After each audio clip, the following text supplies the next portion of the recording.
Ay bu 5 ayı 6 ay olan mərkəz rəhbərləri sizə səslənirəm. Siz hələ özünüz, çünki 6 ayında rezidentə empati eləyirəm ki, insan hansı hisslərdə olur, hansı defektləri oyaq olur. Siz hələ özünüz çölə adaptasiya olmamış mərkəzləri açırsınız. Sizə səslənirəm. Maddiyyatı 200-300 manat ödənişlə eləyib, bu uşaqları, bu valideynləri ümidləndirib, uşaqları bədbəxt eləməyib. Bax, bir neçə dənə qız gəlib bizə müraciət edib, bir neçə dənə xanım mərkəzi, oğlan-qız mərkəzi bir yerdə olan mərkəzlərdən biri bağlanıb, bizə xanım yarım prosesindən gəlib.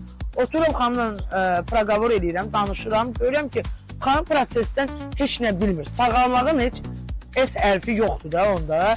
Yəni, 12 addım kitabın heç birinci addımı nədir? Yəni, insan asılı olmağını qəbullanmalıdır bu həyatda.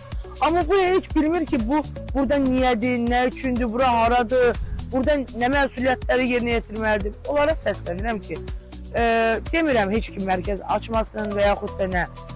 Biraz ayıqlığınızı çoxaldın, maariflənin, daha sonra mərkəzlər açın. Çünki bu böyük bir məsuliyyətdir. Biz valideynlərin qarşısına böyük bir məsuliyyətlə çıxırıq. Siz özünüz reallıqda yaşamağı bilmirsiniz. Reabilitasiyanın məqsədi reallıqda yaşatmağı öyrətməkdir.